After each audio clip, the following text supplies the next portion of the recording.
Hello, everybody, and welcome to episode 12 of our podcast. Today we got our pre-DragonCon episode because this weekend is this coming up weekend We're is going going to DC. No, we're going to DragonCon. DC.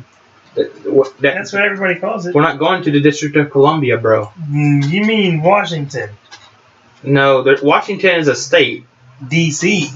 DC is District of Columbia. Washington, DC, fam.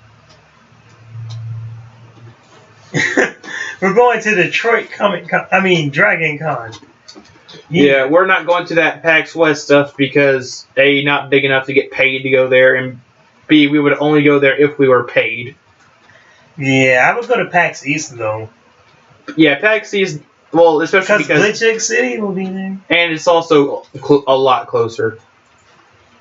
But yeah, this week we've got a little bit of anticipation for DragonCon about what we can talk about what we're going to be doing. There's a bit of any anime news we got. We do have some video game news, especially about the No Man's Sky that has hit since we last came out. So, No Man's Buy. No Man's Lie. Every man's refund. God damn. But yeah, you want to go ahead and start on talk about this? That game is a disappointment. Mm-hmm. Straight up. You know, the worst part is I had fun for the first 3 hours. Yeah, until I realized there was nothing to fucking do. Yeah, from every report that I've seen, which I was doing research to see if I wanted to get the game myself, pretty much everybody was saying you would get up to 5 hours of enjoyment before it just went by. Well, let's put it like this. I hate Minecraft already. I already don't like Minecraft. I don't like mineral or resource gathering and stuff like Mass Effect. I don't like exploring like that. Well, not exploring, but map making and stuff like that. It's just boring. It takes too much time. And so that's all this game is the boring parts of games like Mass Effect and stuff. It's the boring part of Minecraft, for God's sakes. You can't even really build anything. It's like you can construct from a list of preset builds, and then that's it. It's like, you know what No Man's Sky is? It's a $60 mobile game. That's what it's like. It's like a $60 game where you just let shit run, and you just upgrade stuff to make shit run longer. Kind of like Fallout Shelter or something. Mm-hmm. That's kind of what it's like. And it's just like, it's a $60 game. That's already a problem because this game is ass. It doesn't even look graphically comparable to what they showed us when they introduced the game. And of course, we all know about the lies of multiplayer, which does not exist in the game whatsoever. The worst part about the lies is that not only have they not even apologized, but he lied on the Colbert Report, and I cannot forgive him for that. You do not lie about your video game on the Colbert Report. He does not cover any sort of video games, and this was the first time he ever did that. And I love the Colbert Report. I don't watch it that often, but infinitely expanding universe. You mean infinitely expanding galaxy with nothing in the middle? Yeah, I ended up looking up what happens if you go to the middle. And they were telling inside the middle there was something amazing, right? But when you go into the middle, the camera zooms out and you go to a random new planet. That's what happens. Yeah, it's like the game, it just pans out, gives you this nice credit song. I will admit that the music in the game is pretty decent. Yeah, that is the only redeeming factor to this game. It's got the Sonic 06 syndrome. Yeah, it bugs out the ass. It really is Sonic 06, the biggest letdown of this year. And it's 10 years after Sonic 06. It's a damn shame, to be honest. Yeah. No lie. I was extremely, extremely disappointed. Because, first of all, how does the combat suck? That's a problem. I know it's not the focus of the game. However, the trailers showed almost nothing but combat. Awesome space battles and all this Star Wars looking shit. And you rarely ever even actually see that And they talk about factions, but I've yet to encounter one. Saying you can land on asteroids and spaceships. Nope. Even one of the things where went in, like, in one of the demonstrations, the guy went, like, out of hyperdrive and there was 2 warring factions, and he said you could pick a side. There's none of that. There's none of that. Yeah, because they'll both shoot at you nonetheless. So, I mean, and they also talk about actual distance between planets, where it could take you an entire day to travel somewhere in real life time. And I'm sitting there like, bitch, you really think I'm gonna steer this ship for in a day? No. No way in hell. Like, seriously? Actual distance? This shit is boring. You know what it sounds like? It sounds like waiting on upgrades to your tower defenses in games like Clash of Clans. AKA why I call it just a expensive mobile game. And that's all it is. Almost all the stuff in the game that you get is the same. All you do is upgrade your ability to get rocks faster. mm-hmm. It's like the game is kind of worthless, to be honest. It does nothing for me. It's not fun. It's repetitive. And you know what's sad? Almost every game is repetitive, let's be honest. But at least it can be repetitive fun. Yeah. This is the repetition of doing everything that you didn't want to do in any other type of game like this. Yeah. And like open world, fully destructible environments. Too bad they don't break off realistically or even look good. Or else, otherwise it doesn't really matter. Yeah, and I know exactly what competitive fun is. Right now I'm actually leveling in World of Warcraft at the same time as this podcast because Legion comes out in 2 days. I'm excited to roast about that, to be honest. Yeah, but I mean, literally what? Level 100s. All I'm doing is trying to get all my characters level 100. In order to do that, I have to do pretty much these invasions that are literally the same thing over and over again. But I'm having fun because I'm changing my character almost every time so that I have a different play style. So I don't have to do the same thing over and over again. And they don't even give you that small little option of being able to have a different play style. And also, you want to know why you don't see what your character looks like is because you can't see him. Because nobody can. I don't think there is even a player model in the camera game. With a gun. Yeah, I mean, I have worked with at least Unity, and I know how easy it is to just make it so that a camera moves at a way that makes it seem that you have an actual character model without having a real character model. It's not that hard to do.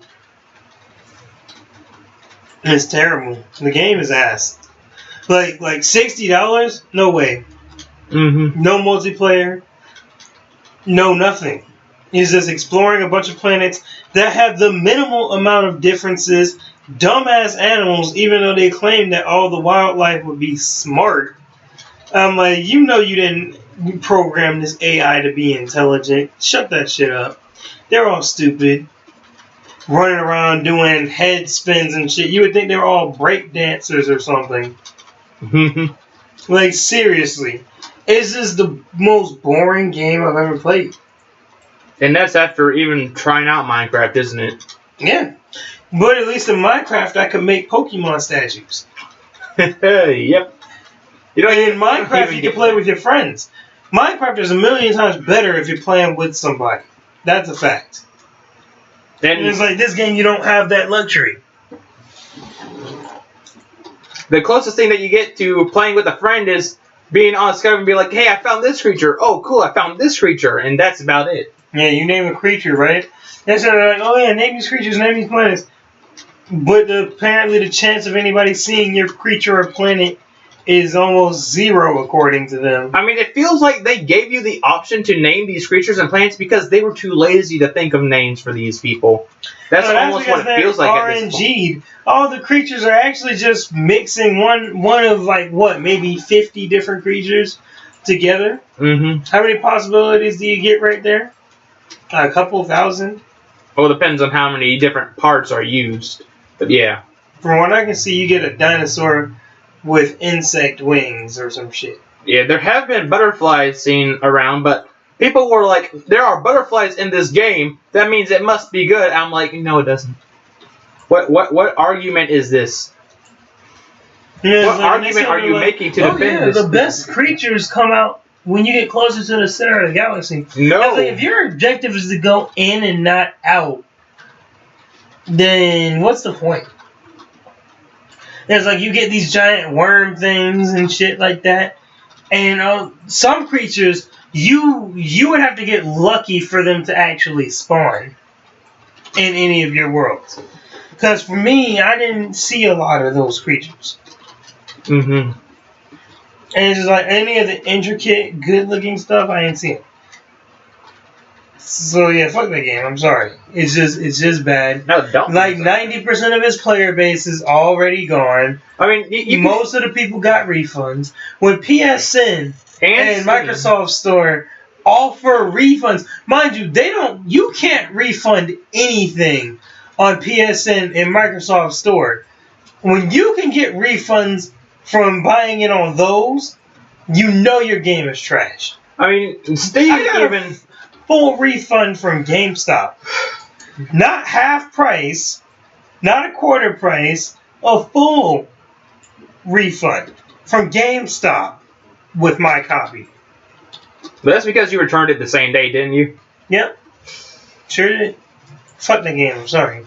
Don't be sorry. The developers should be the ones that are sorry. They promised something to people. They say that it was the player's own fault, but where would they get this information if it wasn't from you? They weren't expecting you to have this game. You gave the expectations that you say that people thought of themselves. Those are some pretty fucking high expectations.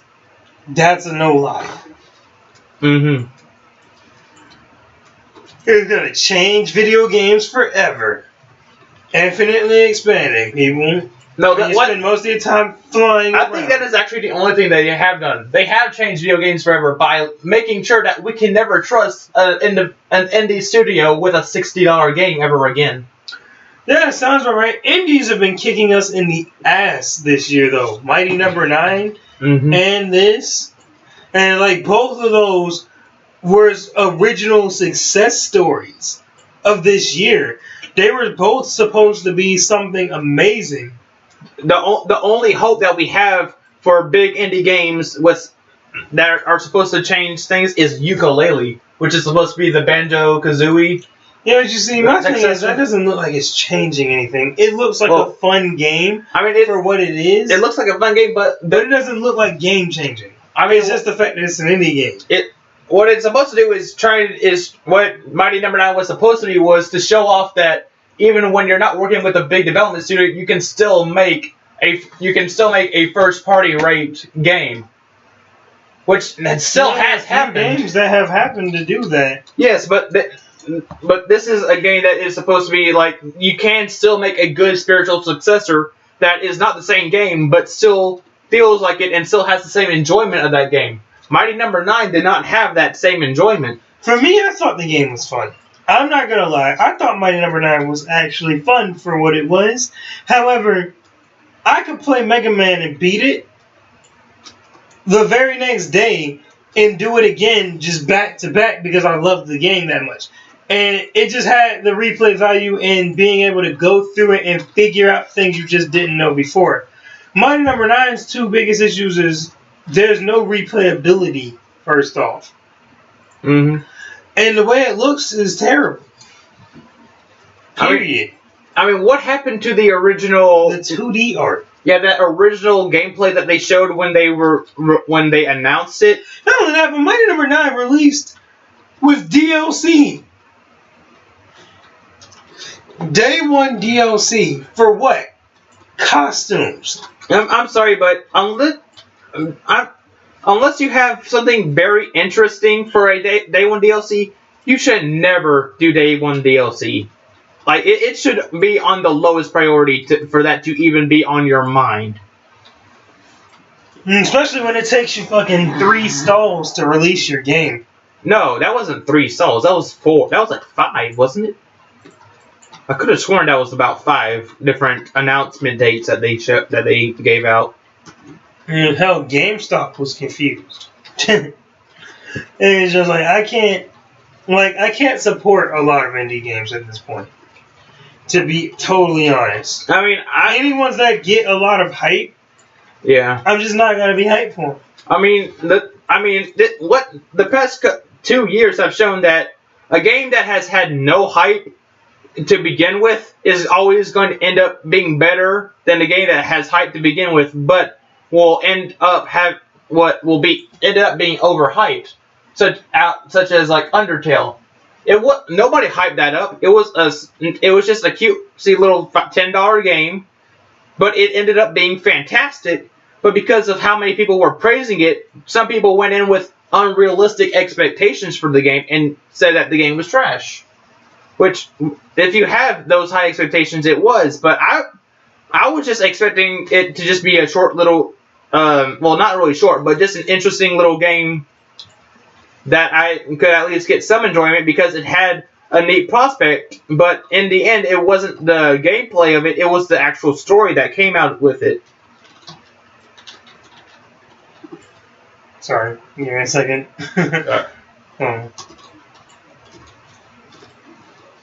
But yeah, I totally agree with you on that point right there.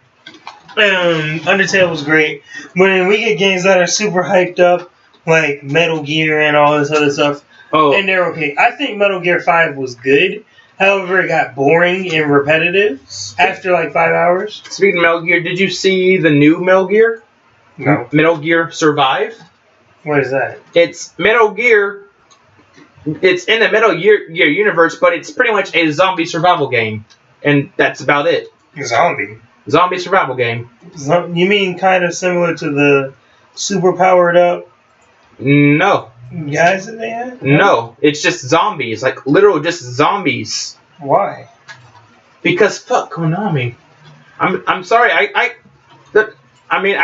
actually don't think I can support Konami with all these decisions that they made. I've been stopped supporting them, to be honest, though. Ever since what they did with Castlevania. Yeah, what they did with Castlevania? Going from making these amazing games to turning them into pachinko machines that are only in Japan. You're leaving out your reboots. Why would they leave out an entire country? Because these they're making it so that only the Japanese can further enjoy anything involving these series because they're Japanese only pachinko machines that were at one point said to be going to America, but I believe that was canceled. Because who the fuck wants to play pachinko? Exactly. You know what else sucked though? That Ghost in the Shell game. Oh yeah. But what did you expect? Everything that we do with Ghost in the Shell or is done with Ghost in the Shell that isn't the animation is terrible. Well, there has been a leak of the Ghost in the Shell live action movie. We've already seen those leaks, yeah. I know. Trust me, I know. Oh. And I still don't approve of Scarlett Johansson being every single fucking non-real female with superpowers ever in movies, as if there's just not any other choice they could go with. But whatever. I don't care. It's like, for me though, I'm tired of all these castings of animated characters being turned into live action stuff. Like, did you hear what they did to L in the new Death Note live action movie? Turn him into a black guy with short hair. He doesn't look anything like L, and people are supposed to be okay with that. And I'm like, no, I'm not. Does he at least sit in the chair his well, we don't know any of that yet. We just know that he's a guy who doesn't look like L. For me, when you're taking anime representation, when you're representing an anime, you're doing a live action, you need to aim to make sure that the characters are bringing to life the characters that we know and love, because we're going to be the main ones seeing it. The thing is, if the character looks nothing like L or just isn't L, there's already a problem. L's probably the most favorite character in the entire series. Mm-hmm. By a long shot. We don't even know what part of the Death Note series they're going to be starting on. But L is the most popular character in the series. Turning him into a black guy is a hell no.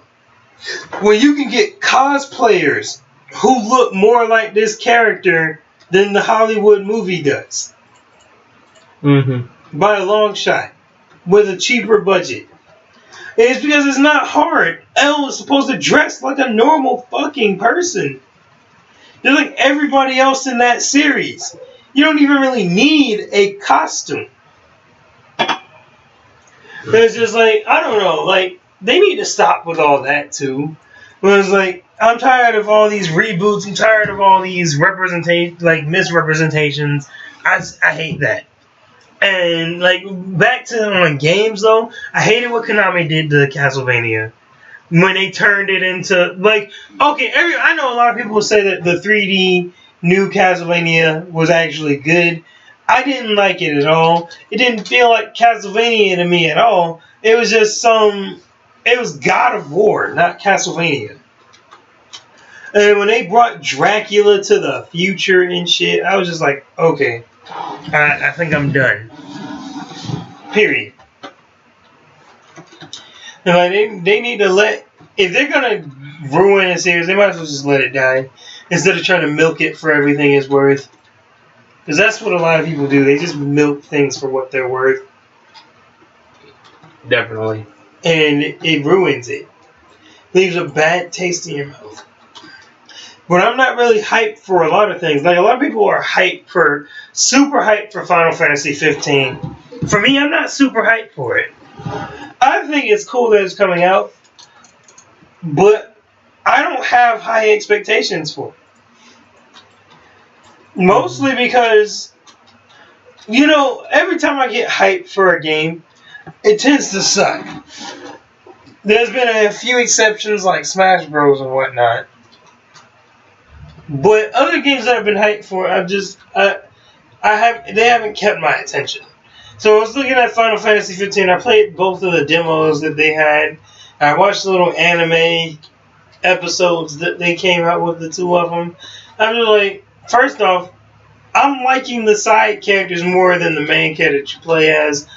And I'm really hoping that they let you play as them. Because as far as I can tell, you'll only be playing as Noctis. And I know a lot of people are super hyped. They're pre-ordering this game to get Sephiroth's sword. I was like, but if you need a novelty to pre-order, then I don't like that. To be honest. And for me, though, when it comes to pre-ordering, if you're going to offer in-game content that you cannot get in-game through normal play and make it locked off for pre-order, then we have an issue. For like example, Naruto Storm 4 with the whole Boruto and Sarada incident, to this day you still can't buy Boruto and Sarada even if you wanted to. So if you didn't pre-order the game, you're outright just missing two characters that you'll never be able to get. Hell, for some reason, half that character roster looks empty. You got a lot of blank spaces on the game. Mm-hmm. I mean, right now, the only game I have been hyped for is Pokemon Sun and Moon, and that's from a competitive standpoint because they're making it so that they're adding on to the battle training, and instead of just doing EVs, you can now increase IVs of Pokemon. Wait, what? Yeah, you can. I actually didn't hear about that. You can actually increase those individual values of Pokemon to their full stats. So now you don't have to grind eggs anymore. Yeah, you don't have to grind basically, eggs. except for egg moves, right? Yeah, you can actually get full IV legendary Pokemon now too. And just a lot of the new abilities I believe are going to be changing a lot of the core competitive gameplay, depending on how the Pokemon stats actually work out too. Like there's no Mega Evolution. No, they have confirmed that there are Mega Evolutions right now. New ones? Currently, well, I don't think it's actually confirmed, but so far it is looking like there's not new ones, but Mega Evolutions are still in the game. How do you know? Because for me, it's not looking like it. I mean, I already know you gotta go find the stones again. Well, you would have to grab the stones, but the thing is that why would they have something in one gen, improve on it on the next game, and then get rid of it for the next? I honestly do not think that it doesn't work for competitive. That's why. But it's not supposed to be competitive. It's supposed to be. That's the problem, though. Pokemon has become a heavily competitive game. It has, but and they cater to the competitive community. They don't cater at all. Yeah, they do. That's why certain things get changed within the later games.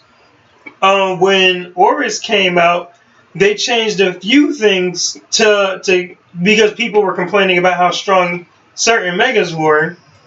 They changed a lot of them, stats wise, like overall stat totals and stuff like that.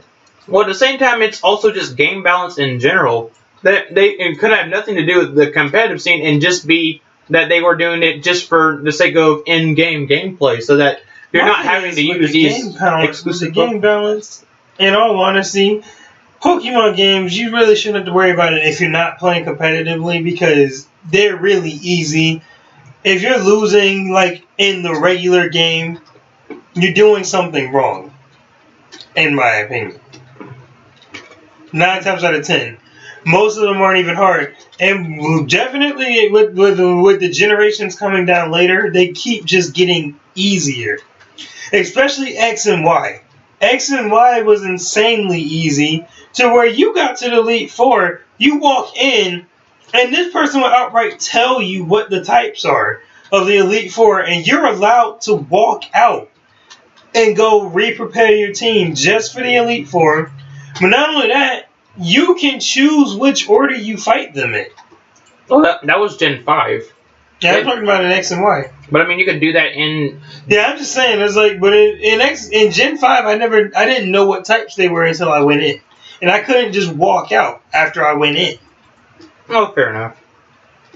And also in Gen 5, I found it really hard to beat Iris because she was the whole dragon team. It was almost impossible for me to find ice or ice type moves in that game until post game. Well, that's because you didn't like any of the Pokemon. No, I'm saying I captured a few things, but generally I prefer bug type Pokemon in that game all around. Yeah, Gen 5 really brought up bug Pokemon in my opinion. Yeah, with like Volcarona, Leavanna, and stuff like that, and Scolipede, Scolipede, that was it. And Excelgor. Yeah. Like, that shit was just cool. I'm pretty sure this game is gonna have a lot of powerful fish Pokemon. Mm-hmm. I'm still salty about me not seeing a lot more fire types. But then again, we do have this fire dragon turtle. Oh yeah, you actually took a look at him, right? Yeah. How do you think of him? Not really much. I think he looks cool, but his special attack seems like counter.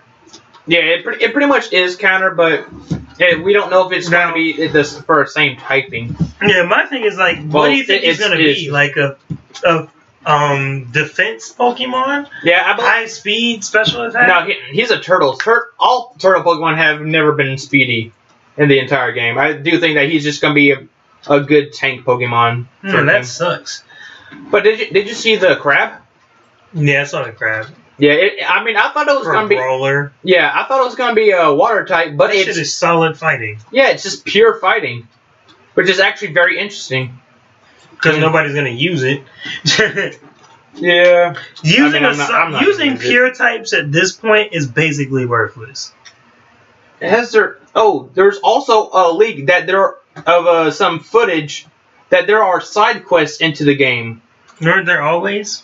No, but there have been side quests, but this one is just like it's like a part-time job almost. Because pretty much it's going off the lore of the sea cucumber Pokemon of how they go onto the beach and people have to throw them back into the ocean. That's what you have to do in this side quest where you just have to throw those Pokemon back into the ocean.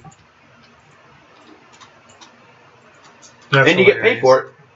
Yeah, but it's incorporating something that's in the lore more into the game, and that's just because I know in X and Y you had jobs. Yeah, but they're probably going to be doing more lore or more. I guess of that world's like stories. Yeah, and it kind of like with the bear thing, right? Yeah, make it feel more like an actual world that you're experiencing as a trainer instead of just playing a game. You want to know the saddest part is the reason I'm hype about it was when I saw that the character models were actually full-sized rather than chibi looking. I was excited because I really hated how often my character looked badass in that close-up, but then you get shrunk down. For me, it's like that visual upgrade was already a plus. However, there's another problem I have. Back on the topic of the game's getting easier. This game outright tells you the best move to use in a situation. Well, what I'm actually hoping is that that's only an option that you can turn on and off.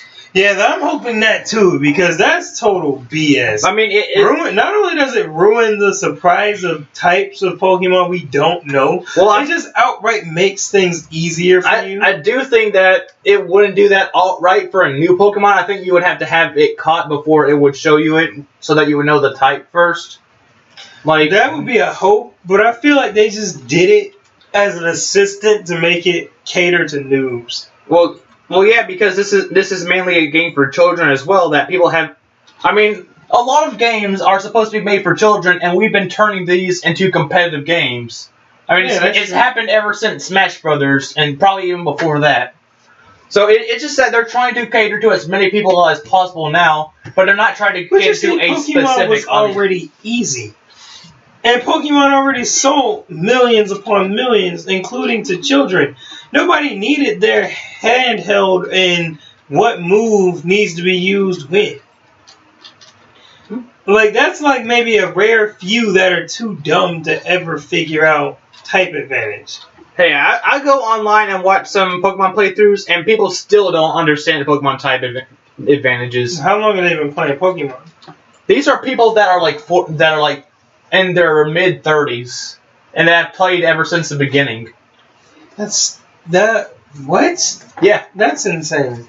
I mean, every gen, I've almost immediately had the new type chart memorized at this point. But you see, the thing is, like, generally, half of them, you could look and tell what will work. You know what I'm saying?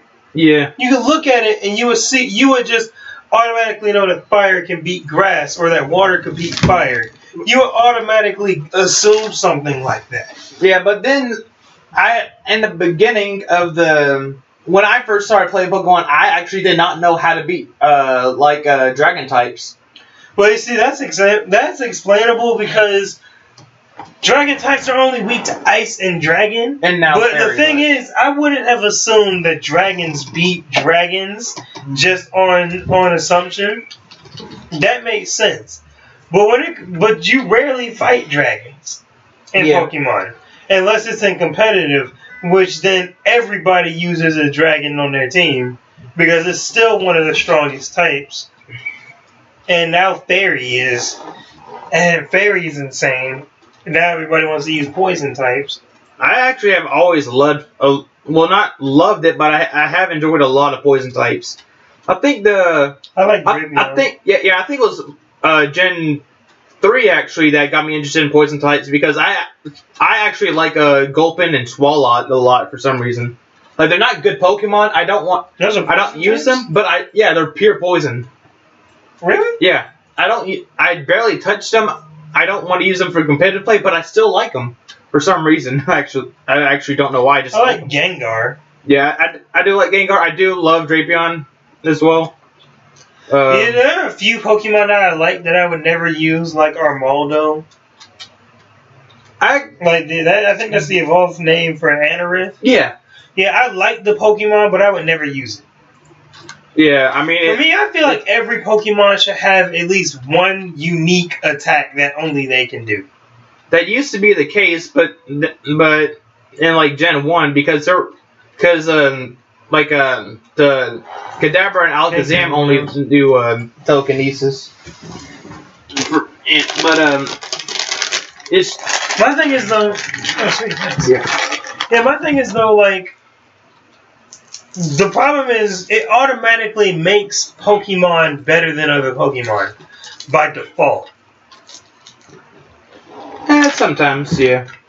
And it's like, because if every Pokemon can use almost the same move pool, then just go with the Pokemon that's automatically got a higher stat total than the other ones. And that's what we call the competitive game. And why we have tiers now of OU and UU that go by stats.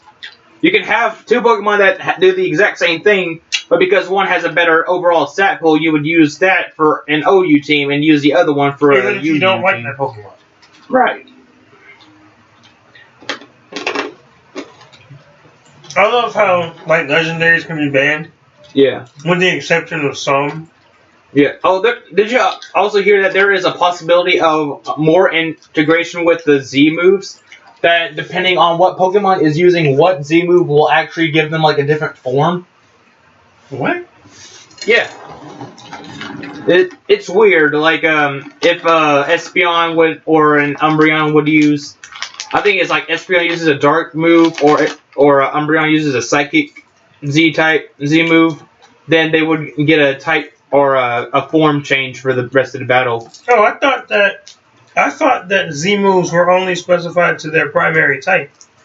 No, if you can use that, if you have, like, if a Pikachu has, say, a Fire type move that it can use on its current moveset, it can use a Fire type Z move. What? Yeah. What? Yep. It just wouldn't be That's as kind of OP. Yeah, it wouldn't be as powerful just because of not having stab, but it still would be a powerful move, I would think. Z moves look like one-hit kills. Well, they look like it, but we still have a couple months to go before we know the truth. And they should be the strongest moves in the game. By far. Like, literally nothing should compare. Yeah, especially because they can only be used once. Only a single Z move per battle, no matter what. Not one Z move per Pokemon per battle. One Z move per battle. That's kind of like Megas. Yeah. There's also speculation that you still have that while there still are megas, but they will be more like a Mega Rayquaza and can hold another. Then they can use another held item instead of just their Mega. You know what I've been real salty about with this game though? No news on Lunatone and Solrock. They need something. They need something. It's Pokemon Sun and Moon. Watch them have forgotten completely about them. You're like, we got these two Pokemon, which are the first two Pokemon to represent the Sun and Moon. And then there's a post just like, Solrock and Lunatone are just sitting in the corner crying. Like, I can see that happening for not even a strange reason. That actually seems like a legit reason of just something that could happen. Yeah, let me just go ahead and say, I understand at this point that they obviously made the two legendaries to be weak to what they're supposed to represent. However, that doesn't change the fact that it's fucking stupid. Yeah, it really doesn't. I mean, I still will like it. It's not gonna. It's this one thing won't cause me to not play the game. I mean, it's what a lot of people have problems with that I don't really have a problem is that they don't agree with something, so they will not support it, even though it's just one little thing. But I'm just like not really caring. I'll still play it. I'm not going to let one thing get me down. That bitch is weak to fire. Come on now. Yeah, it's weak. And his description says he devours the sun, which means the fire should have no effect on him. I mean, it's just Dark Souls syndrome, like I said when it first came out. Yeah, fucking Gwen. Fucking Gwen, this Lord of the Sun, weak to fire damage. Like almost everything else in that damn game. Whereas, like, my thing is, like, for me, I'm still gonna play the game even if I have a shit ton of issues with it. Even if you don't like a single of the new Pokemon, you'll still play it, won't you? The thing is, like, out of everything that they've revealed so far, I only like maybe 2 of what they revealed. 2 or 3. Tapu Koko is one that you told me that you like. Wishy-Washy. Yeah, Wishy-Washy is definitely going to be on my team. On my team, too. Hell yes. I mean, the fucking school form... I want him to swallow Gyarados. Yeah, it is literally bigger than Gyarados in its school form.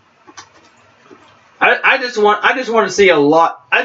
I just hope that they're going to be showing a lot more Pokemon than what people are also speculating to be. There's this huge problem that I really have. My biggest issue with the game, I'm gonna get this game. I'm supporting 100%.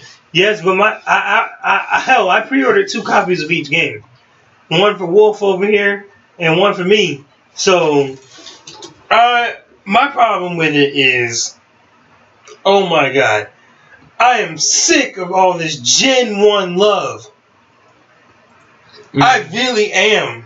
Like, I am tired of seeing Gen 1 anything. I know it's a lot of people's favorite gens. I don't give a fuck.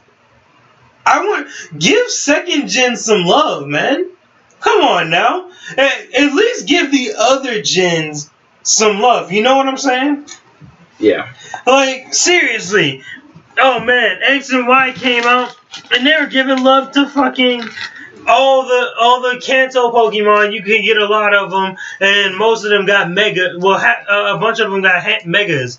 Then Oris comes, and then there's more megas for Gen 1 Pokemon as well as Hoenn regions. But Hoenn regions didn't get a lot of megas. Most of Oris's megas were still Gen 1 Pokemon, and that shit was annoying. And now this new game is coming out, and what do? They change more Gen 1 Pokemon. And hell, some of the changes are stupid. Sandslash and Sandshrews change is absolutely fucking retarded, turning it into one of the worst types imaginable. I do believe this is the first time we will have a typing that is worse than the Abomasnow?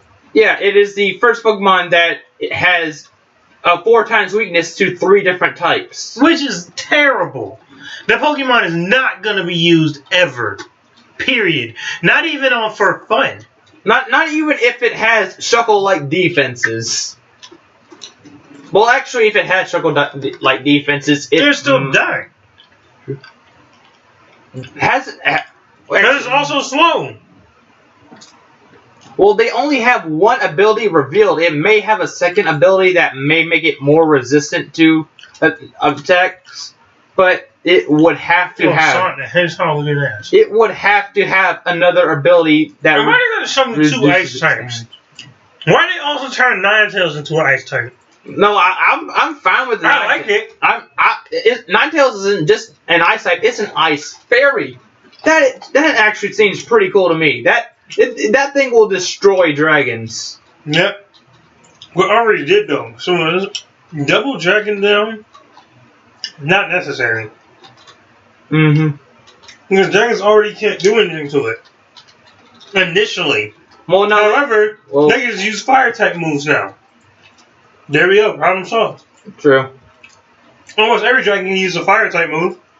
Yeah, and I'm sorry. I mean, okay, now the Pokemon that I do like are the Vulpix and Ninetales. Strangely enough, I do like Executor. I like I like the Marowak, but fuck the Raichu. Fuck sewer surfing ass. I mean, I can enjoy the concept, but not as a Raichu. Not as Raichu. You can make that should have been its own separate Pokemon. That should be like just a surfing mouse type Pokemon. Do not it's make because it they Raichu. needed Raichu to be relevant. Raichu's been irrelevant forever. Let's be honest. But I mean, when have we ever used Raichu? But I mean, at the same time, while Raichu is to look like Raichu's to make Raichu look relevant, they still might be doing something to Pikachu too. 9 times out of 10, yeah. We don't. I mean, we know the Z moves already are still fucking OP. Raichu's ability sucks. And is only useful in one particular instance. Well, actually, no, because Electric Field is actually a pretty good move, but it just makes it so that they're pushing against a move that nobody wanted to use because it fills up a slot. And we don't know if that thing's going to be bulky enough to take a hit either. Yeah. I'm trying to remember what that move does. Because Surge Surfer? No, Electric Terrain, the move that it actually affects.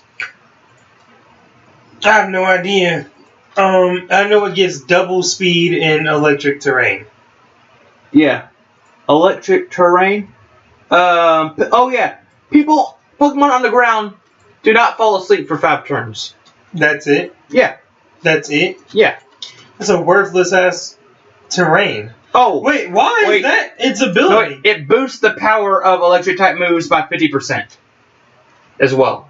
So it's basically like rain and fire, sunny day, except for electric type moves. And for some reason, instead of like slowing down or giving chance of paralysis for your opponents, paralysis, not paralysis. Jesus. Paralysis. Whatever. Learn how to speak. Look at anybody knows what I'm saying.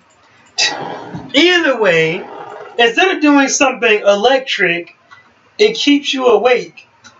And I guess that's useful against what? Nothing. Darkrai? Nothing. No, because there's a fucking sleep clause in competitive play. You can only keep one Pokemon asleep at a time. That's not really going to help you much. The only thing Wait, what? That's a rule? Yes. Why? Because... That's stupid! You literally... That's like the rule they made in Melee where you can only grab the ledge a certain amount of times. Like, what? That's dumb. Yeah, you lose if at the end of your turn, 2 of your opponent's Pokemon were put to sleep by a move you used but were not forced to use. So if like somebody uses Spore and you use Encore, you won't lose by Sleep Clause. But by Sleep Clause definitions, if you use Spore and then you choose to use Spore again on a Pokemon they switch out into, that's fucking dumb. You lose. But you see, for me though, I'm not even going to get into that because I already know that competitive Pokemon is fucking stupid. I already agree with that wholeheartedly. Banning all these Pokemon and all this stupid shit like that. Competitive Pokemon is stupid. All people do is copy the way someone else builds their team and act like they're better than other people at playing the game because they could copy a build off of Smogon or some dumb shit like that. They can follow a rulebook. For the OU, which is the most used team, here are some of the ban list rules. You cannot have any Pokemon with the ability of Sandveil or Snowcloak. What? Why? You cannot have Latios or Latios with Soldew. You cannot have a Pokemon with Drizzle and a Pokemon with Swift Swim on your team. A Pokemon with Drought and Chlorophyll on your team. Or wait, what?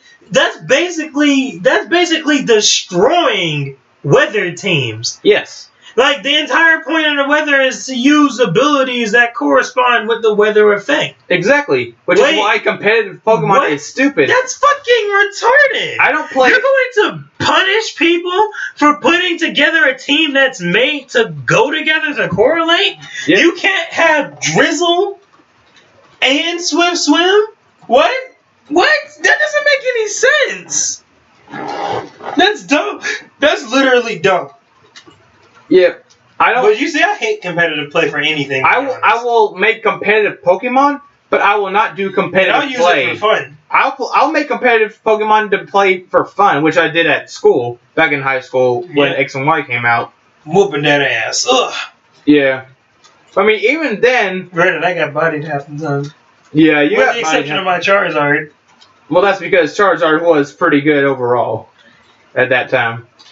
Yeah. And because a lot of the teams that you want to get up against... My new Pokemon team is awesome. Mm-hmm. Well, thanks to Wolf. Oh, yeah. I gave you a whole fucking new team, freshly bred. Freshly bred. Yeah, because you see, I wasn't about that life. I wasn't about breeding Pokemon or EV training. I mean, it's fun for me because I like to be able to keep going through eggs to try to get a shiny...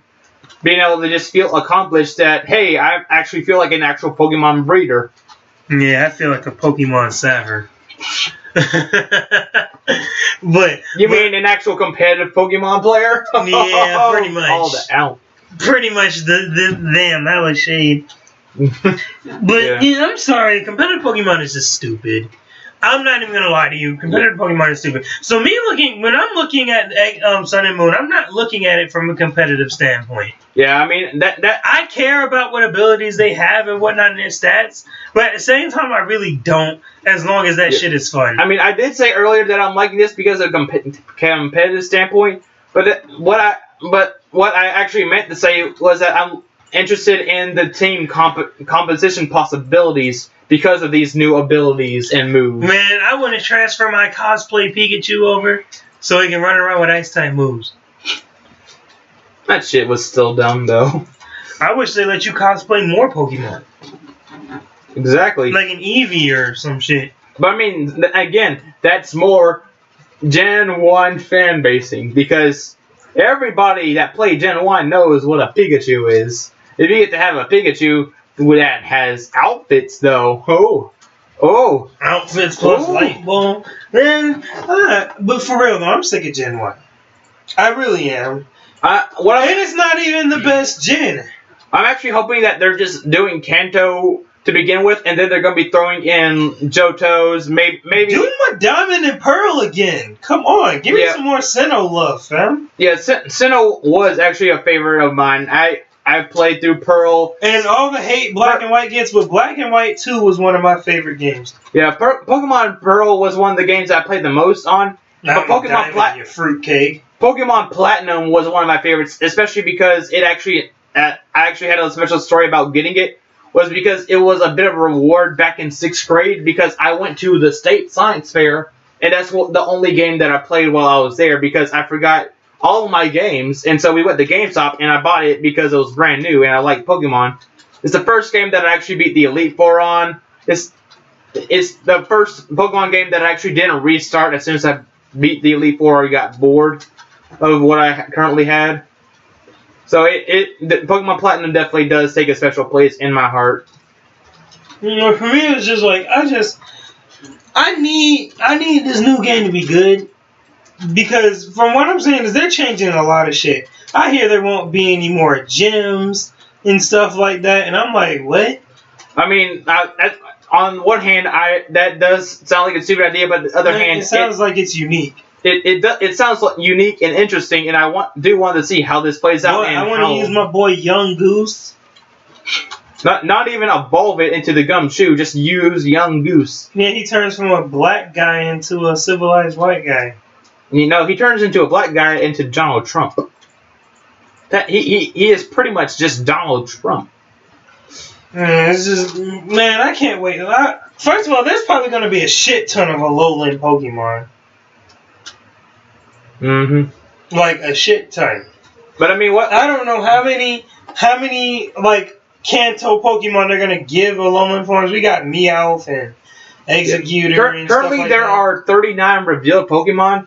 But the scary thing is that people are saying this is already half of the new Pokemon that we're gonna get outside of Alolan Pokemon. And that's the problem that I'm really gonna have because you see, an issue everybody had with X and Y. Was the fact that it did have a lot of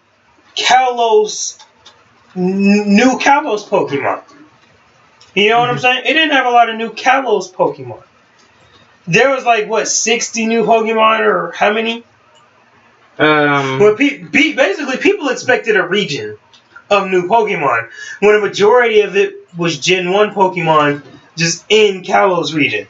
That's an issue I'm going to have with this game probably, from what I'm seeing, I have a fear that it's not going to be a lot of new Pokemon. Yeah, and a lot of people share that same fear as well. I'm actually sharing the same fear as well because because they've been showing some Pokemon, but it feels just so slow, like they're trying to stretch out, like, oh, we have all these cool, interesting new Pokemon. It's like, we want more. It's like, well, seems like a small amount to have. We don't have that many more, so that's why we're doing them so slowly. Yeah, but you see, that's why I think Alolan forms were added to begin with, because they didn't have a lot of new Pokemon. Maybe I'm gonna guess that there's maybe like 50 or 60 new Pokemon, right? Mm-hmm. That's my guess, my accurate guess. Well, not accurate yet, but that's my guess, my educated guess. So it's gonna be kind of like Kalos, where it's a bunch of like maybe 60 new Pokemon. Maybe most of the Kalos Pokemon people won't even really use, because the Alolan forms will be kind of similar to Mega Evolution in a way, where what I mean is, like, you know how in X and Y everybody just grabbed a Kanto Pokemon with a Mega Evolution and put it on their team. And this one, I'm thinking a lot of people are going to just grab Alolan versions of Pokemon, and that a majority, or at least half of the new Pokemon are going to be Alolan forms. Yeah, another scary thing that has made people think that there aren't going to be that many is because compared to, I think it was either third, fourth, or fifth gen. I honestly can't remember. It was like a year before when they announced the game, and they were showing Pokemon in the same time frame, but instead of like the 4 or 3 every now and then that we get, they were showing almost like 5 every time. And now we're getting 6 months beforehand. We're getting even less than that. Yeah, like so either they're trying to 2 per trailer almost, or 2 so or 1. The thing that I'm hoping for is that all they were doing is just slowly releasing little bit by little bit, and there's They going to don't be want to spoil everything. And That's what I'm thinking. and then the closer we get to the actual game, is they're going to show even more. That is what I'm hoping for. But currently, I want to see more legendaries. There is already the name for the third legendary has already been revealed actually. Because there's always a trio for the final 3. Yeah, but you see, the thing is, like, I don't want it to be like Kalos, where there were, like, 3 legendaries for that region, and then the other legendary was Mewtwo, right? Yeah, okay. And one of the birds. I want this region to have at least 6 or 7 of its own unique legendaries. Yeah, but here's the thing is that I actually didn't know about this until recently, but when the game first came out, because they had to trademark every Pokemon name, right? But when they trademarked Sun and Moon, they trademarked the 3 starter type Pokemon names, the 2 legendary Pokemon names, and the 2 legendaries, and the 3rd legendary as well, which is called Marshadow. Marshadow. Yes. And I'm guessing it's gonna be the Eclipse Pokemon then. Most likely. Clearly. People already have a shadow of a sun and a moon is basically an eclipse. Yeah, Pokemon. Somebody already has their own version of a Pokemon Eclipse look with what they could possibly have as the Pokemon, but we have no idea what it is because we have. Well, if we got a lion and a bat, ground and flying based, I'm pretty sure the Eclipse is probably going to be a grounded Pokemon too. I actually heard somebody say that Marshadow is supposed to be a dolphin. Like a cosmic dolphin. No, fuck that. No. Nope. Nope. We'll not say that it's supposed to be, but that they are thinking that it's supposed to be. What will fuck up a gorilla and fuck up a bat? You mean a lion? Yeah, I mean a lion. Are you thinking of Harambe? Dicks out. Yeah, there actually is a petition out there for Nintendo to make him a Pokemon. Yeah, fucking ghost fighting with the ability of Meat Shield. I'm sorry, that is just. I don't even know to say if that's funny or just disrespectful. He jumps in front of bullets, man. He jumps. Take it for the team. If your Pokemon's supposed to die, he jumps out instead and takes that damage. Harambe is the mother of Marowak. God. But yeah. Man, it's just like I really hope that they don't screw this up. You know what I'm saying? Because if there's a lack of Pokemon variety that are actually region exclusives, we have a problem. If there aren't a lot of fire types in this fucking game, we're gonna have a problem.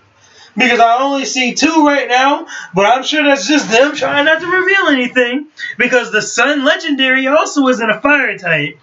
I'm really hoping that that's not the case. You know what I'm saying? I'm really hoping that's not the case. But they fucked me over, man. Mm-hmm. If they pull a Hoenn region and give me 2 or 3 fire types to catch throughout the entire game, we're gonna have an issue. Because most people associate Hawaii with heat. Mm-hmm. So seeing this reveal of all these damn ice types, actually, now that I've been to Hawaii, I think it's more just about weather overall because they have pretty chaotic weather, honestly. Like at any moment it can rain. Because I was there 2 or 3 times to visit family, But you know the general populace see fire or heat, especially with the volcano area. I want to see me some more fire types revealed, even more. I've actually been inside that the I forgot which one. I think it was Oahu's volcano. Bet them make it actually active in the game. Now about that new team though. Team Skull looking fresh. Oh yeah. The only team that doesn't look like they're like in some super organized, rich organization. These dudes looking like thugs, boy. Yeah, and pretty sure Plumia is gonna be using fire type Pokemon. The fucking leader has said that he's going to be a dark type trainer focused, which makes sense. I honestly think that he'll have a Mega Houndoom as one of his main Pokemon. No. Give him something new. I want him to have a totem Pokemon. I want there to be a some sort of like water, some sort of water and I want to say dark or ghost, even though we have those types, but make it like a fucking. I forgot what Digimon it looks like, but it looks like an undead fish. I really want that to be what ends up being his signature Pokemon. Something along those lines. Like a big undead fish, yeah. I don't want it to be a fish. You know what I want it to be? I want it to be Papyrus. No, Papyrus is the true leader. He takes off his skin mask. Ha It should be stupid. Man, I'm fucking just tripping about Sun and Moon. We're hype. Fucking Undertale trash right now. To be honest, we're hype. And we're hype. Speaking of hype, it's already been an hour, Jesus Christ. But yeah, let's go ahead and talk to the other hype of the that is coming up this weekend is DragonCon.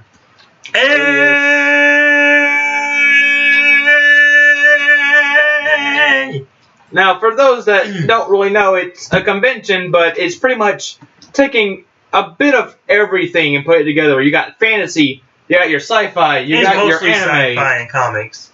Yeah, but you still got a little bit of everything as well. Actually, anime is rare some in there, to be honest. Yeah, but if you're not Pokemon, you're not there. But there is an entire library of manga. Hell yeah. Yeah, the manga cafe. There's also an entire the Peachy Maid Cafe too. There's also an entire room dedicated to just showing off showing off anime. There's also a podcast track that we could probably we don't have to probably check it out, but we can vlog in costume. I don't have no costume, and I don't have anything to vlog with. Well, I do have a camera, but I don't have anything to hook it up to my computer or any editing software for that camera. True. I have video, but it just because of how the camera is formatted, it would require its own specific software that came with it, but I can't download it because my laptop doesn't have a CD drive. I don't think. Yeah, it doesn't have a CD drive. Does it? Can you check over there? Does it have a CD drive? No, I don't think so. Yep. So I can't even use that. Actually, I think it does. I'm not does sure. It? Well, actually, either way, I don't even know where the disc is. So. Yeah, DragonCon is coming up, man. There's gonna be costumes everywhere. Yeah, lots of drunk people. Did you actually get a schedule in the mail about it? Because I know they do that if you've been there last year. They have the online mobile schedule. I tried looking at it online, but I didn't really see anything on it. It just said, "Oh, hey, check out this." I definitely gotta look inside my mailbox because I haven't done that in a month. Yeah, that's not smart. In a month? Yeah, in a month. Yeah, they definitely should have sent it out. I haven't looked in my mailbox in a month because I've been occupied, work. I haven't. I've actually been to DragonCon before, but the last time I went was a couple of years ago when Stan Lee was there. I got to shake his hand. That was exciting. Yeah, when it comes to DragonCon, that's some good shit. For me, another one that's coming up. If you're into anime more than comics, There's MomoCon. then AWA is literally about 20 days after DragonCon. The biggest problem is having the biggest anime convention in U.S. at least, or at least it's one of the biggest in the U.S. It's the biggest in Georgia. Yeah, for sure in Georgia. And I'm super hyped about that. I went to AWA once, but I was with my dad, so half the things that I wanted to do, I'm like, is this even appropriate to do with my dad? Hentai panel. Yes, actually. 18 4-star was there. And Little Karibo. No, not the year I went. No, I'm talking about last year. Yeah, I didn't go last year, sadly. But if you see, if you want to go to DragonCon, I think it's going to be 100 at the door. Well, it's too late by the time we put this up, probably. No, I'm saying at the door. You can get at, I might not even have this video up by DragonCon at my rate, bro. You underestimate my laziness and how often I use my computer and forget to actually process things. But yeah, I am lazy, but there have been problems with me just getting up videos. Like, we have 6 episodes of Valhalla in waiting, but I need to adjust the volume because we fucked up. Apparently, I had lowered the mic because there's a little toggle switch here that if you lower it, it picks up less sound. I have it on high now, but apparently it was probably on low when we were recording. So the music is super loud. Our voices are very low, and I'm trying to find a way to fix that. But because we didn't record it as 2 separate audio instances, we might either have to just upload it as they are, or maybe even re-record them.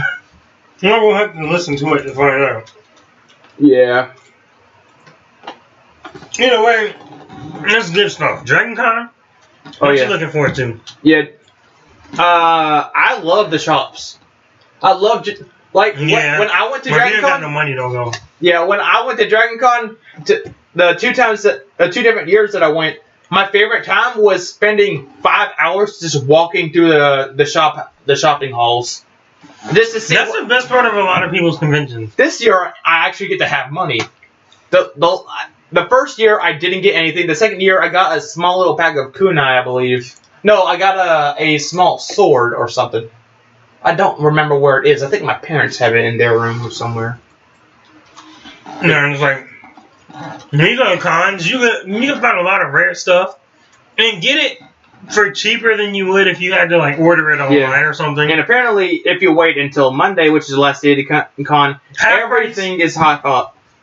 But then again, that they probably it's something that's sold out. It's because they want to get rid of it. Is the main reason they're selling it. Yeah, it definitely is a lot better to sell everything as much as you can, so you don't have to lug it back to wherever you're from. For me, being who I am, I gotta check out Artist Alley every year. Oh yeah. Because at MomoCon this year, I found this good Fate Stay Night Saber and Ruby artist. Mm-hmm. And I got 2 posters from them. And that shit was just amazing. Oh, I'll show it sometime. Another thing that I love is, I don't remember, it's the basement of one of the hotels. I think it's the Hilton Hotel. Where it's just games everywhere. Board games, card game tournaments. That place. They had Cards Against Humanity over there. Oh, yes. I could have sworn, last year they had a Card Against Humanity tunnel. Yeah, they did. Last year was a year that I wanted to go to DragonCon so bad, but I actually had something planned already with family. Hell, if you can't go, just watch the parade at least. Look at all the awesome costumes. I know that chick who dressed as Arachne is going to be there. With the giant spider robotic legs. Oh, yeah. Actually lifting her up in the air. Shit's going to be there. And the spider chick from League of Legends. Oh, yeah. I have a friend who's cosplaying Vi, just like my shirt, actually. Yeah, got a Vi shirt. I barely wear any nice T-shirts like you do. I just got this because the thing is, I don't play League of Legends. Yeah. I think it's boring. Let me restate this. I think its community is shit and made me not want to play the game, and that's why I thought it was boring. and that's why I don't play it. However, it's not gonna stop me from liking certain characters. I like Morgana, Vi, and Jinx. They're my favorite characters. Yes, I actually used to play it religiously back in like season 2. Like I would go home, I would play it all day until I would sometimes would forget about doing homework just to play it. I didn't even know you played it like that. Yeah, and then it hit season 3. I had played so much of it, I had actually gotten to a platinum ranking in ranked mode. But because of the player base, and I took a break for like 2 months after season 3, or at the beginning of season 4, I took a break for a couple months, and I came back, and the fan base, it just took a little bit to clear my mind, I guess. But the fan base just ended. I realized, holy shit, is this really the people that I'm actually playing this game? The game itself is fantastic. Don't get me wrong. It's fun. It's not unique, but it's definitely done in probably one of the best ways you can play that type of game. But for me, I feel like it would work if it was like Paragon as well. I still need a story mode. The game can only work for me if I have a team of 5 people that I know. That's why you don't see your chat blowing up with "kill yourself, stop playing this game," or "report for feeding because you're new."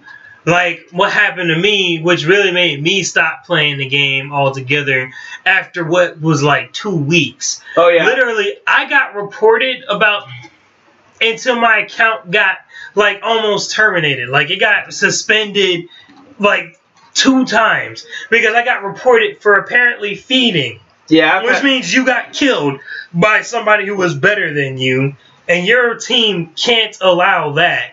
So the reason they're losing is all your fault and not a team effort's fault, and therefore you get all the shit for it. I mean, I can kind of understand that if you're doing a ranked match because they're trying to actually even high enough level for ranked. But here's the thing.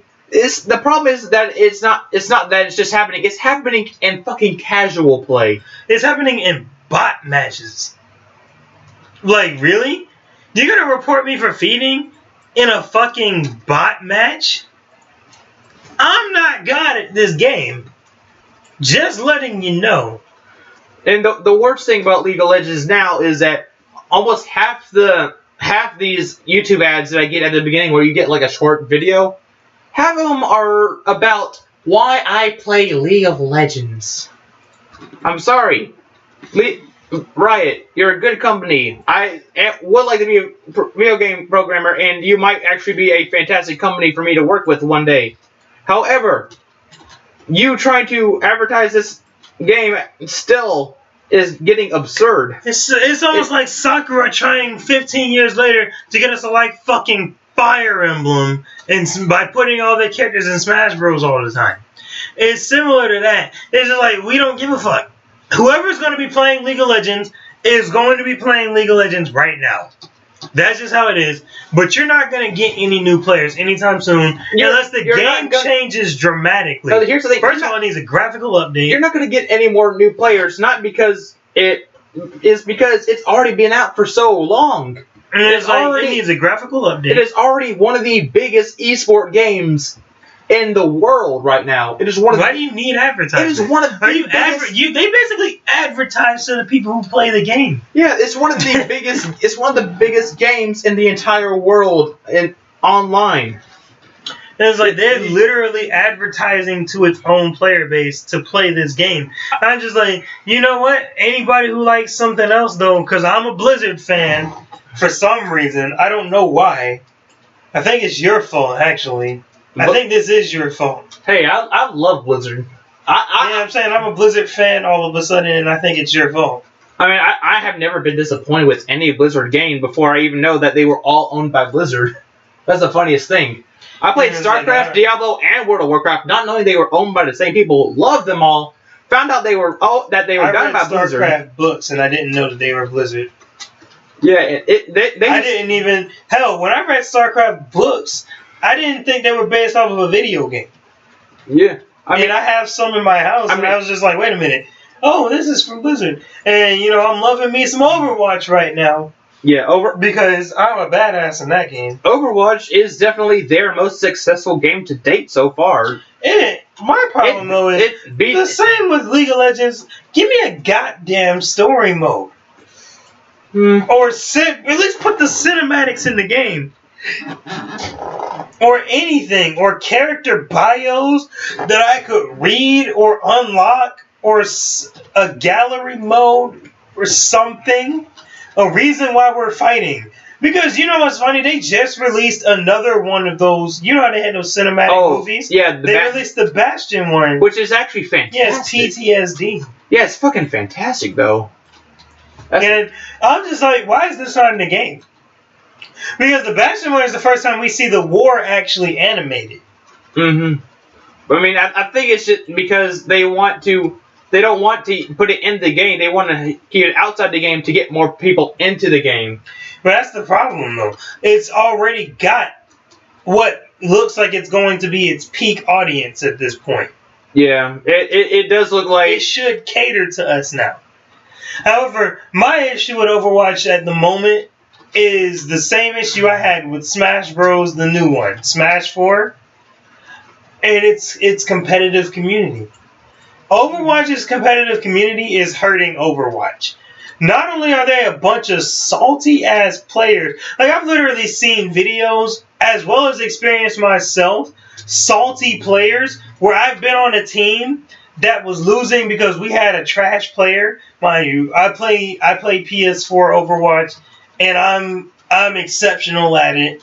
Not trying to brag, but I am exceptional at it. So we have been on a few teams where players have not been that good, but then most of the reason is because most people don't play with their mics on for some reason and never want to talk in a team-based game for some reason. But we get trash players, right?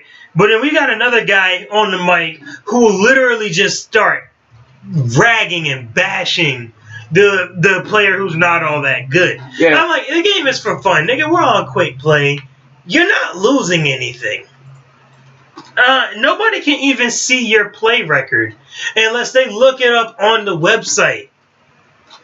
I was like, from game, they can't see your play record, and it's just quick play. What's it matter? Whether or not your teammate's not all that good or not, just have fun. But the problem is they don't want to have fun with the game anymore.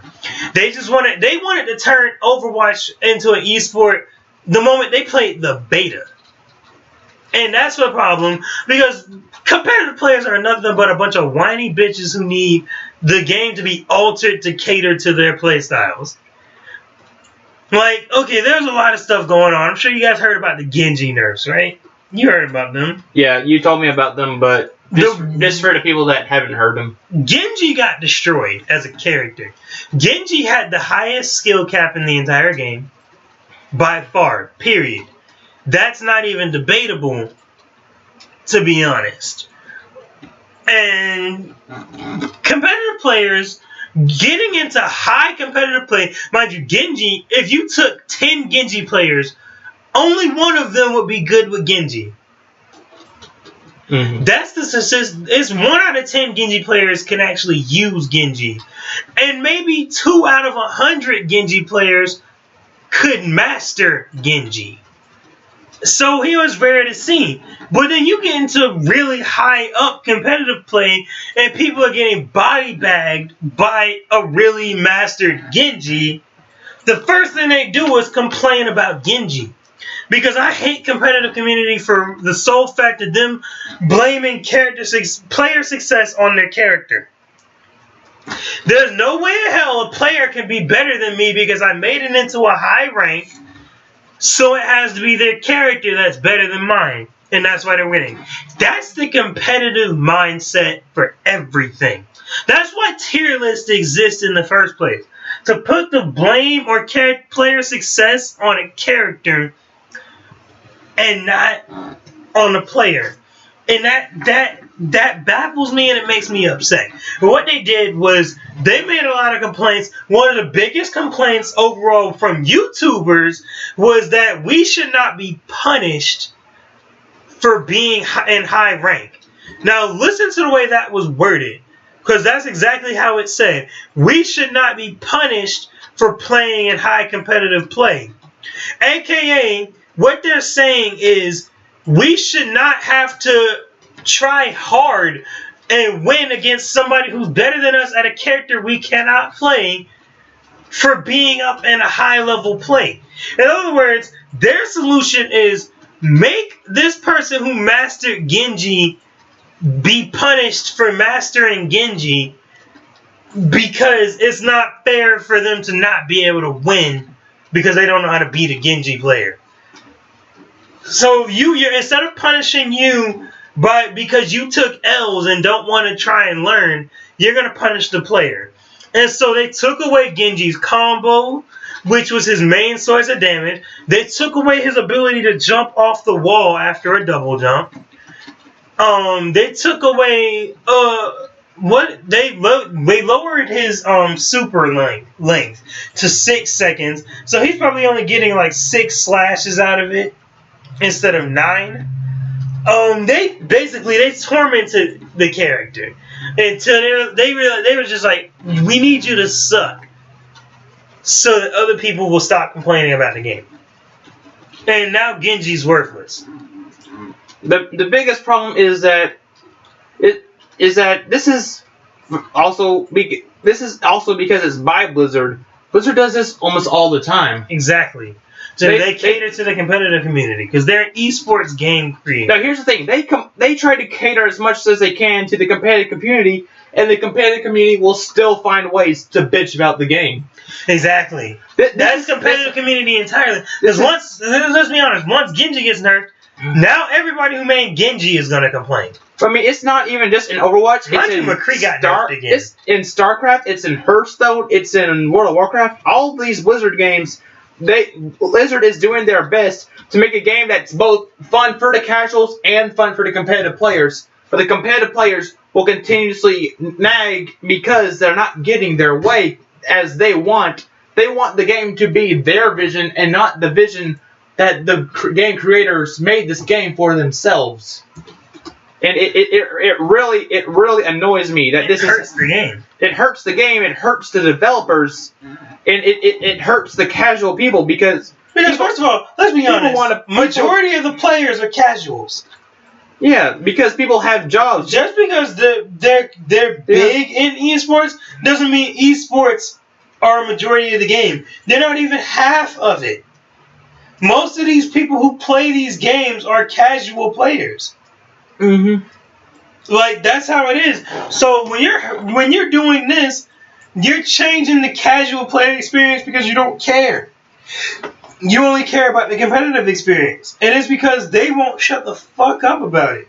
But you know what I learned is that they'll still play the goddamn game even if you don't cater to them. Because all they're good for is complaining. Let's be honest. Smash Bros. Melee is a broken piece of trash, but it's still a huge player base and competitive, even though they're not altering the game. You know what I'm saying? Yep. And it's like they're not altering it because it can't be altered. Not universally. So, leave the game alone. First of all, I would rather they reverted everything in Overwatch back to what it was in the beta. With the exception of Diva and Zenyatta being buffed as they are, everything else needs to be reverted to pre-beta. Because they've basically destroyed a few characters. McCree has caught back-to-back nerfs. Period. And it's annoying. I'm sick of competitive community on everything. Because all they want to do is moan and complain. I can see you complaining about something that is broken, but if the game is not broken, then do not try and fix it. Because then you'll break it. Mm-hmm. Like, period. All they do is ruin games. Competitive community. Ruin games and complain about casual people that they don't even fucking know. Well, you know, you could be playing League of Legends with a kid or Overwatch with a kid, and these hardcore nutbags will sit there and try and report you for sucking at a game. You should never be allowed to be reported for sucking at a game. Period. Especially if it's not in ranked play. Yeah, I mean it's not even just a competitive thing, just like as competitive as in just going for just player versus player. It's also just for Blizzard in World of Warcraft. It's also just a hardcore thing because what happened with WoW here is that there you have raids that people aren't able to always access because raids take time to gather all the people to be able to pull off because if you're doing it for the first time in a group, you're going to wipe a lot, meaning that everyone dies and you have to start over from the beginning. And so what they did is they have something called LFR, looking for a raid, so that it's a flexible raiding. You get to do raiding in an easier format with not as better loot. Well, at first it was that you could almost get exact same loot as harder modes, which people complained about, which I can't agree with. But now you get worse loot than a regular normal raid. However, people will still complain about it because the casuals get to play content that they're paying for. That these hardcore raiders don't want these casual players to be able to play because they won't put in the time, even though they can't put in the time. And they think another thing. A lot of people don't have fucking all day to play this game. The only reason I have all day to play this game is because I'm still, like, at the same time I'm applying for fucking jobs. As soon as I have a job, I'm not going to be able to play as much as I can, which is why I play as much as I can now. Yeah, same here for me. When I have I have a job. Yeah. So I can't play, 24 hours a day. I can't play 12 hours a day. So I put in as much time in games as I can, which is why I'm constantly playing a different game like every other day.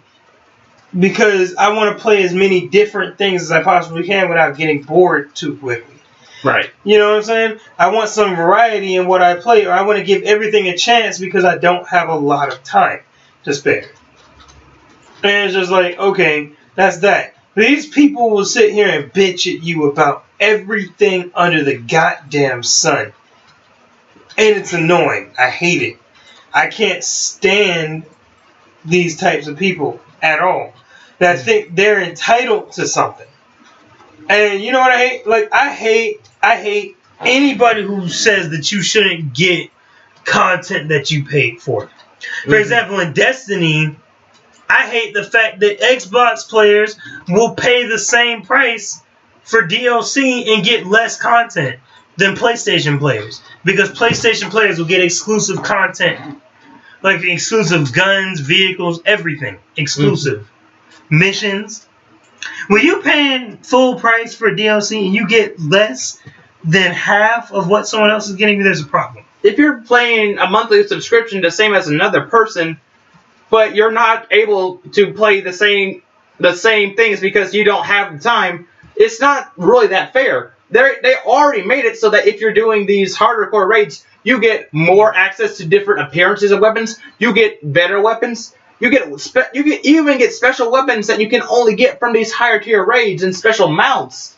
But people still find a way to complain that it is not fair that somebody else gets to do this raid, even though it is changed to be easier for these people.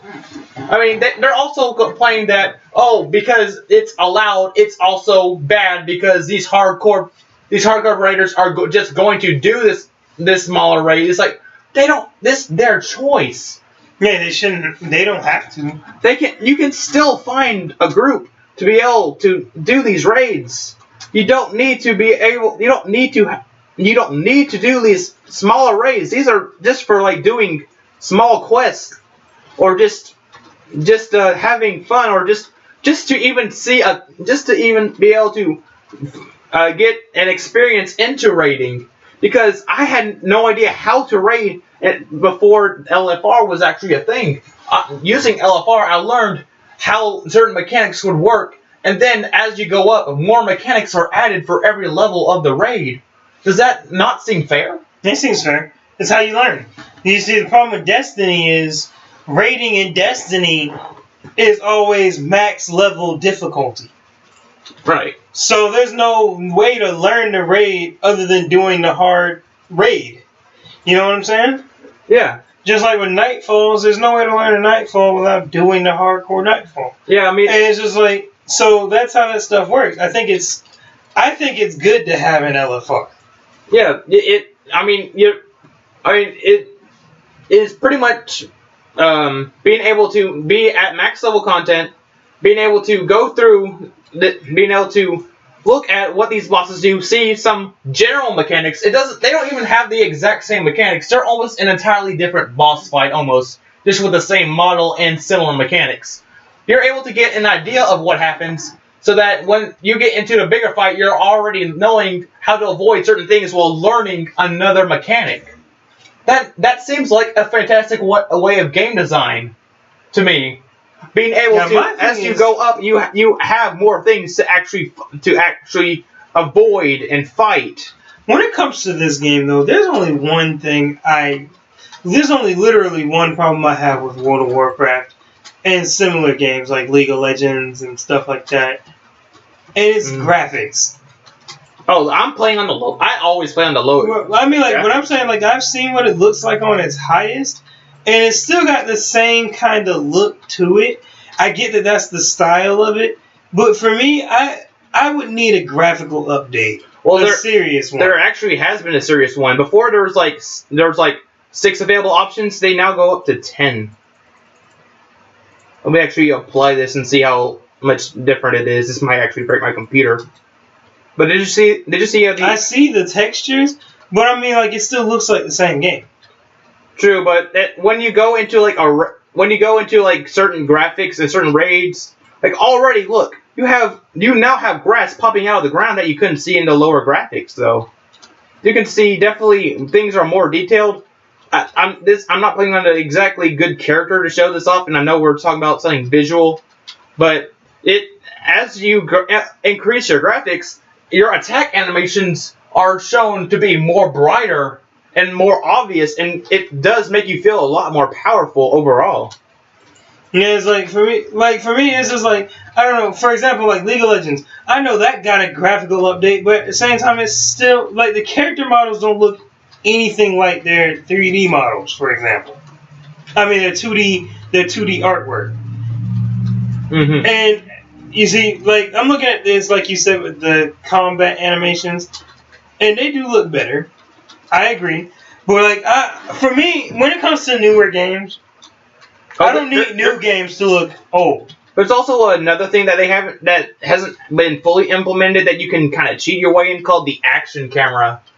That makes it more like the camera turns into more like an action-based game where it follows your target as a centerpiece, which does look pretty cool. Though it can give some motion sickness, and I just don't have it on because, frankly, the combat combined with the camera just does not work together for me personally. Makes sense. But just like, I'm very big on graphics. When it comes to anything, I'm very big on graphics. And you know what I hate? I can fully understand about Overwatch? The fact that it's a first-person shooter. Yeah. You want to know why I hate that? Why? Damn, all the grass disappeared. Yeah, that's how much of a difference that graphic update did. Well, yeah, you want to know why I hate that? I hate that I'm advertised a game where I'm seeing all these beautiful ass character designs, these lovely cinematics, but that's not how the game. Stuff, and that's nothing like what the game actually is. I mean, I can understand that, but for example, when I'm doing a front flip in Overwatch, why is it that everyone else sees me front flipping, but my jump, from my point of view, just looks like I'm hopping off air, but I'm not flipping? That could be a thing that you can toggle on off, but I can see why it's not, because motion sickness. Yeah, I know. It's just I don't like that. I like the way the game looks, yeah, but I want it to be at least a third-person shooter. Like, it could be the same game, but I'd prefer it be a third-person shooter. You know, with running up walls, elements as Genji and Hanzo and stuff like that, or blinking around as Tracer, with all these skins and stuff, I want to see the skin more often, rather than having to taunt. Yeah. Or be killed, of course. That honestly is one of my more favorite reasons of why I like to play Reinhardt, is because he's one of the only people constantly in third person, right? Yeah, well, not constantly. Is as long as you have his shield up, you're in a third person mode. And he looks fucking cool. Yep. Especially with that new skin. Reaper's ult, you can see him, but he's always moving, so you don't get a clear look. You get to see D.Va's mech before it explodes. But other than that, there are... Well, you can kind of see Junkrat when he uses his ult, when you use his ult, not uses his ult. But, yeah, there are very few situations in the game, in Overwatch, where you get to see a third-person view of your character. Like, for me, I would rather play Genji in third person. That would be a very interesting gameplay, but at the same time, I mean, I like it as it is, but okay, for example, Call of Duty allows you to personally toggle third or first person shooter on and off. Right. If Call of Duty can allow that, I don't see why every shooting game can't allow that. Well, I think it's just because of... I mean, it also has to do with, like, artistic vision of how they... I mean, artistic vision doesn't just have to do with graphically, but artistic vision in video game is how the creator wants the game to be played. Yeah, I know that. But I mean, like, for example, I still think that you should still... If you're going to cater to fans as much as they've been doing, then also you should also cater to the ones who want to see their characters. Because otherwise, new skins are useless. Mm-hmm. For rather than just showing... In a first-person shooter, I don't care what anybody says, skins are useless. Period. Just like sprays are pointless. But I like the sprays. I like the sprays too. But that doesn't change the fact that they're pointless. Skins are useless though in a first-person shooter. That's all there is to it. With the exception of your gun changing. I mean, really, all skins end up being is showing off, hey, I got this. I got lucky. This. Yeah, I got this. I got lucky and you didn't. You want this skin, right? Too bad you can't have it because it's luck-based. You don't know how many legendary skins I got duplicates of. The same skin back-to-back 7 times for Winston. The undersea explorer thing. Yeah. I mean, and it's highly possible because when you get the loot box opening, you got three Zarya, the same Zarya, which still needs to be processed. But if it does, then probably expect that sometime after DragonCon. Mm-hmm. Yeah, it's like for me, it's just like anyone listen. I need them to give me either one of two things: in-game character bios, cinematics, or some kind of story, or a third-person toggle switch. I will settle for either or. For me, though, the third-person toggle switch is important.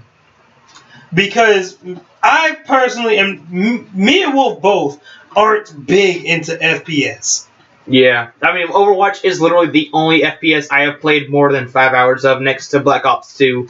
And that was only because it was the first FPS I ever played. Exactly. So it's just like, we get these... And third-person shooters are just much more... Oh, wait, no, also Borderlands. ...dynamic to like look Borderlands, at. But... And Borderlands, I also wish was a third-person shooter. Yeah, I think... If you're going to give me an awesome character, and you're going to give him a great design, I want... The player wants to see it. When you're shooting at somebody, you're not really looking at them. Like, you're not looking at their designs.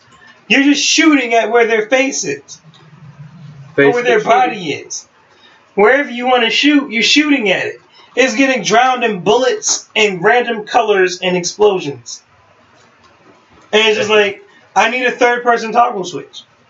Period. Oh, yes. And some people will be like, oh, that's just asking for too much. That's complaining. I'm like, I'm not complaining. I still play the game. I still love the game. It's just I prefer a third-person shooter, and I'd like to see that happen, or I'd like to be able to read into more of these characters or anything in the actual game. Or at least add more game modes. Yeah, I mean, and there definitely is a fine line between complaining about something and saying this is what I would like to see. One is you're doing it respectfully, like you are doing. You're saying this is what I would like to see. This would enhance my experience. But then you also have people that will say the same things, but will say this game is trash because they do not have what I want. Bullshit lie. The game is far from trash. If the game is far from trash, why are you still playing it?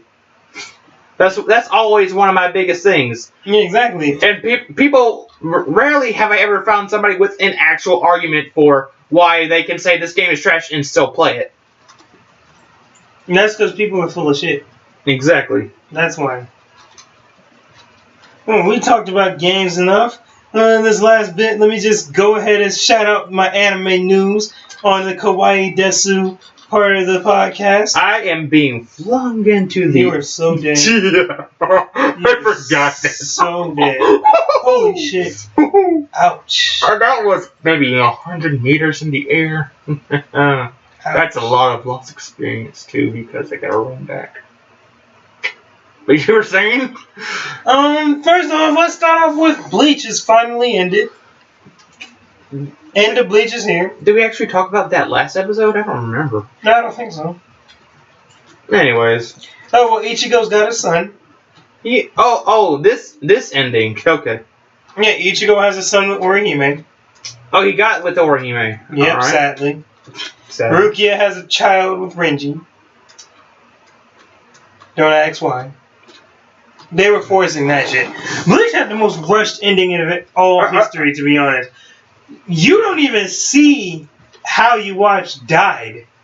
You don't even see, like, victory fanfare or, like, the immediate reaction of you watch being defeated. You just get a 10-year time skip, an announcement for a live-action movie, and that's it. And a fuck you. Because I hate Orihime to the max. And they don't explain how she's alive anyway. Did anything happen with my girl Yoruichi? No, of course not. Fuck Bleach. Most of the characters didn't even get any closure. No, Chad became a boxer or whatever. And apparently Ichigo's supposed human friends are still his friends somehow. Even though they never hang out. Even though he's never seen them in like the past 10 years. It's like, fuck them, bro. But you know, they had to end it off with, we're still Soul Reapers, right? Yeah, we're all still Soul Reapers. Letting us know there's probably going to be a part 2 of Bleach. Probably involving his children. And I really don't want it to involve his kid. Because kid is going to be just like him. I have 11 levels to go before I have 11 max level characters. God damn it. I've been on the grind on this for the past week in all my free time just to get ready for Tuesday. And let me have this. What? Bleach sucks in the end. There we go. And I got that off my chest. Now let's get into the better part of anime right now. That episode of Super? Dragon Ball Super. I know a lot of you probably have written off Dragon Ball Super or probably don't like it. You say it sucks. Maybe it kind of did it in the first. But I actually liked Dragon Ball Super so far. I don't like the first 2 arcs because they're remakes. But the unique arcs, I do kind of like. I thought they were lazy with the Goku and Vegeta clones as enemies. My favorite episode has so far been the one where it's just Goku being with his granddaughter. That was probably the best episode of Dragon Ball Z I have ever seen. I mean, you're giving me a bit of a weird look, but that honestly is one. No. I was trying to remember the episode. I mean, it was when he had lost control of his ki, kind of. Yeah, I remember that. Just him hanging out with his granddaughter. That was fucking amazing. It made him seem like an actual person instead of just an overpowered shonen hero. And the thing is, when it comes to Dragon Ball Super, if you don't like Dragon Ball Super, or you haven't given it a chance, start at the Universe Tournament first. And if you already heard about that, then just watch Goku versus Hit. But after that, the main reason I'm telling you to watch that fight is because, spoiler alert, Goku actually loses the final fight in the arc. Yep. And if you're tired of Goku being completely overpowered compared to his enemies, you'll definitely love the new arc of Black. With Black. No racism involved. First of all, the writing for this arc is probably the best writing Dragon Ball has ever had. And it's also really good on the time travel writing. Because before, the time travel writing was pretty bad. When this writing is actually really good. You feel a lot more character emotion. Trunks has PTSD. Black has basically killed almost every human, with the exception of like 10. And apparently this episode revealed that Yajirobe is one of the survivors. Damn. How'd he? And he's with the Resistance, but he doesn't fight. Every time a fight comes up, he hides. So nothing changed. Yeah, he gets the food though. He's only done. There was only 2 things he did in this series. So in the entire series is give out senzu beans and cut off Vegeta's tail. Senzu beans staying alive, fam. I'm still disappointed that Bean Daddy is not a canon thing. Korin is dead though. They killed the cat. Mm-hmm. But yeah, here's why this episode is super savage. Super Saiyan Pink, you heard anything about that, and Super Saiyan Rose is officially real. It's finally confirmed. I think it looks cool, actually. When you see it animated, it looks better than you'd expect. Really? But he body bags Vegeta, calls him a warm-up, but then he does the unexpected. Within the same episode, he body bags Super Saiyan Blue Goku. And that is when shit gets real in Dragon Ball Z. And then the moment he's about to kill Goku, Zamasu, the new Kai, comes in and wants to kill Goku on his own. And effectively saves Goku's life. For now. So here's the thing. Black is officially the strongest thing we've ever seen. Black body bagged Vegeta in black hair form. Base form. While Vegeta was in Super Saiyan Blue. And then he body bags Goku. This guy's some type of savage. You know what I'm saying? This dude is a new type of savage. And I like the writing behind it. I like his look. I like his writing. I like his backstory. I like everything about him. If you like Black, pre-order Xenoverse 2, because that'll be the only way you fucking get him. Oh, going back to pre-order only bonuses too? Yeah. God damn. Fuck that shit. Hey, it's the same way Xenoverse was. Apparently, you can only get Super Saiyan 4 Goku through pre-order, right? And to this day, you still can't get him. You see, in other games, people will say that, over time, the pre-order bonus will become payable DLC. But Naruto, anime games tend to not do that. With Xenoverse 1, you can't buy Super Saiyan 4. With Xenoverse 2, you're getting pre-order Black. With another anime game example so far, Naruto Storm 4, pre-ordering it gave you Boruto and Sarada. To this day, you still can't buy those two. Right. Now, there's a rumor saying that you might be able to later this month, but I'm not sure. But that's just me. I don't really like pre-order bonuses, but I like Black enough to get him as a character. Mm-hmm. So, you got anything to add? Papa Wolf. How about a 1 minute One Punch Man review? Go ahead. So I watched One Punch Man. I watched all the OVA. I saw all the episodes. It was very over the top for the sake of being over the top. Definitely the tales of being more of a parody, but it definitely had some pretty emotional moments of just like having a person with no real powers trying trying to fight something big, and then having Saitama come along and just helping cheer them up.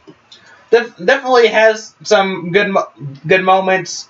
However, it also does not really it did not really go up to the hype that a lot of people are giving it to me. So, well, I would recommend it but I would not recommend it as the top of your list. But if you're looking for something to watch, I would definitely recommend it. Well, damn, that was less than a minute. Well, see, me and him have two different opinions on it. You see, I watched it before the hype was big for it, and I read it a while ago when it was its original Zero web comic. So for me, I loved it, and I feel like it lived up to everything that I wanted it to be because I already knew what it was going to be.